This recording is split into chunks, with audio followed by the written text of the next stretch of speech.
आज की वीडियो में हम बात करेंगे कि हम बजट में रहते हुए किस तरह से हेल्दी ईटिंग को मेंटेन कर सकते हैं और वो टिप्स देखेंगे कि जिसके थ्रू हम अपनी डाइट को इस तरह से मेंटेन करें कि हमारी न्यूट्रिशन भी सेक्रीफाइस ना हो और हमारा बजट भी कंट्रोल से बाहर ना जाए।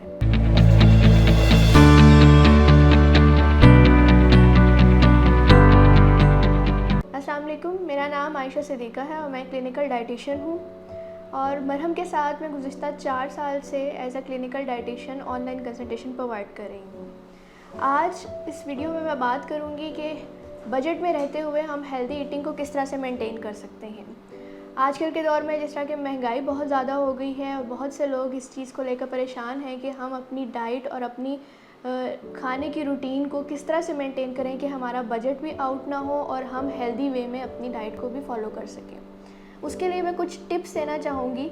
सबसे पहले तो अपनी मील्स को प्लान करें और अपने घर में मौजूद ऑलरेडी जो इंग्रेडिएंट्स या जो अज्जा मौजूद हैं उनको लेकर अपनी डाइट को प्लान करें ताकि आप पहले उनको कंज्यूम कर सकें और उसके बाद आप मज़ीद किसी न्यू इंग्रेडिएंट की शॉपिंग करें। सेकेंडली, अपने मील्स को प्लान करें और एक वीकली मेन्यू तैयार करें ताकि आपको पता हो कि आपने पूरे हफ्ते में कौन कौन सी डिशेस और कौन कौन से फूड्स कंज्यूम करने हैं और कौन सी डिशेस तैयार करनी हैं।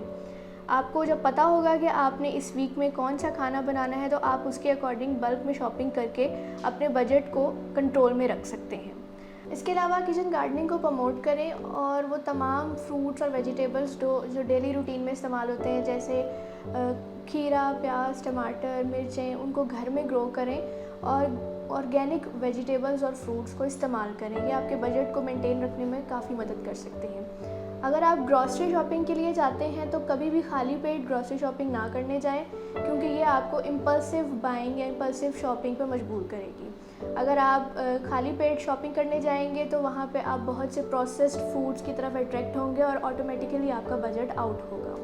इन तमाम पॉइंट्स के अलावा घर पे खाना बनाने को फ़रोग़ दें। अगर आप घर पे ख़ुद खाना बनाकर खाएंगे तो ये आपके बजट को मेंटेन करने में काफ़ी मदद कर सकती है। प्रोसेस्ड फूड या रेस्टोरेंट्स के फ़ूड काफ़ी महंगे होते हैं और वो हेल्थ के लिए भी बेनिफिशियल नहीं होते, इसलिए बेहतर यही है कि आप घर में अपना खाना ख़ुद बनाएं और उसी को कंज्यूम करें। इसके अलावा आप सीज़नल फ्रूट्स और वेजिटेबल्स को इस्तेमाल करें और उन्हीं को ज़्यादा से ज़्यादा कंज्यूम करें और बजाय इसके कि out of the season fruits या वेजिटेबल्स को बाहर से ख़रीदें, आप घर पे अपने फ्रूट्स और वेजिटेबल्स को फ्रीज़ करके या फिर उनको बहुत कम प्रोसेसिंग के साथ स्टोर कर सकते हैं ताकि आप उसको सीज़न के बाद इस्तेमाल करें। अगर आप बाहर से लेकर कैंड फ्रूट्स या वेजिटेबल्स इस्तेमाल करेंगे तो वो आपको महंगी भी ख़रीदनी पड़ेंगी और उसमें प्रोसेसिंग भी बहुत ज़्यादा होगी जो आपकी हेल्थ के लिए भी नुकसानदेह साबित हो सकती है।